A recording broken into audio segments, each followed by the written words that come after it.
Hey guys, Jacqueline Kozak here giving you just a quick run through on theses, and I hope this helps you out. One thing to think about is what is a thesis? You might have learned this in school, but generally a thesis, for the most part, contains three parts. One, it's gonna have to have a topic. What the heck is your paper about, right? That's pretty important to know. And so, great, we have a topic that we want to talk about, because usually we have an essay prompt and we're responding to it. Okay, what else does a thesis have to have? Well, it needs to have a stance or a position. And what that means is it's what you're going to argue. Let's put that to argument, your basic argument. Here's what this is not, and here's where I see a lot of students run into problems. This is not a statement of fact. So if you wanted to talk about the sky, if that was your topic, is the sky, your stance can't be the sky is blue, because that's just a fact of life. We know that the sky is blue, right? We can independently verify that the sky is blue. It also can't be a matter of personal taste. So we can't necessarily say my topic is condiments, and my stance is that cilantro is gross. Now, I will say that's also a fact, but no, I'm teasing. So in my case, I taste cilantro like soap because of a weird genetic thing, but I can't argue with you that cilantro tastes bad, right? It tastes bad to me, but it might taste good to you. Similarly, maybe you like the color brown and maybe I don't. I don't know. We can't argue personal taste because there's nothing really to support it behind the scenes.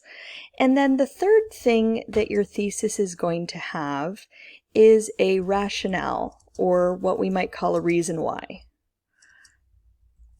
Now, where people run into a problem here is usually that they try to put a list. As in, here are the 10 reasons, or more typically 3 reasons to support my major argument. Here's the problem with that. When you list out 3 different reasons to support your argument, your paper is locked in. You have 3 things that you're going to argue. And that's pretty boring. Instead, if you have a summarized rationale, and I'm going to correct this and put summarized rationale, that allows you to explore a little bit further. So instead of saying cilantro is evil, let's actually take a stance. Cilantro should not be served on top of food. Okay, why not? Because some people have a genetic problem with cilantro. And now that we've talked about that, we can actually put a lot of ideas under that. It doesn't seem like it, but we can talk about the fact that people don't choose what they like and don't like, that cilantro works just fine if you sprinkle it on top instead of including it in on everything. And you can start to explore other ideas related to this, as opposed to if you listed 3 things, you're just going to have to follow that argument. So this basic idea that a thesis has a topic, a stance, and a summarized rationale is essentially what the Sheridan Baker thesis machine works on. So I'm going to actually let you guys read page 1 on your own, and I'm going to scooch ahead to the worksheet on page 2. So your objective is you're going to compose a thesis statement. So let's go ahead and run through this. Step 1. We're going to state the topic under consideration. Let's take the topic of code switching versus code meshing. That's a pretty good topic. Great. What's my position on this issue? So I need to know what I want to argue.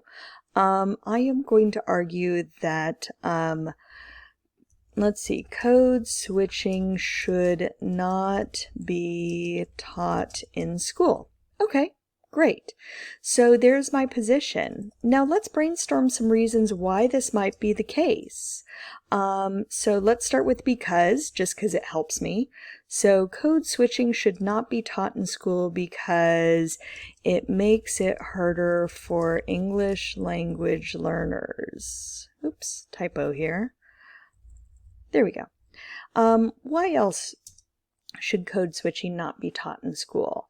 Because some people think total code switching is impossible. That's a good argument, and we just read an essay that talks about this. Why else should code switching not be taught in school? If people want to learn it, they should learn it someplace else. Fair enough. What else? What other reasons should code switching not be taught in school? Let's see. Because English teachers aren't the people who should decide which language people speak. Or maybe because I love language and diverse dialects are a cool form of language. Lots of ideas here. And so when I brainstorm my reasons for my position on the issue, this is actually really helpful later. I usually keep these notes when I do this. So in step 3, now we have to summarize all this. Summarize my support into a one statement and add it in the form of a because clause. So I have code switching should not be taught in school because... And so now I have to do the really hard thing of summarizing all of this into one basic idea.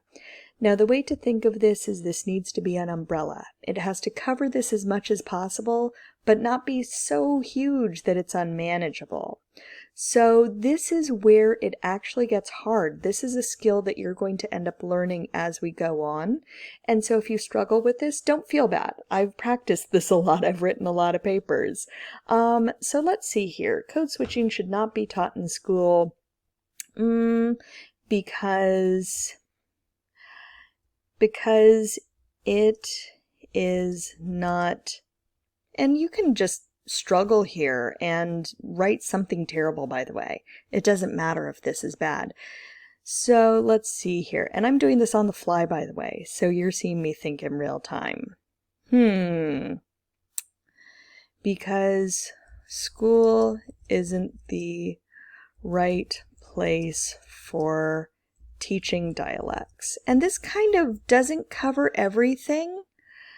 Not entirely, but it kind of touches on most of these. And here's the thing, if I don't like this, I can change it later. So let's just stick with this for now, and we'll figure it out later. So, step 4. Brainstorm a reason why someone may disagree with your position or a common misconception about your topic. Okay, well, why might someone disagree? They might disagree because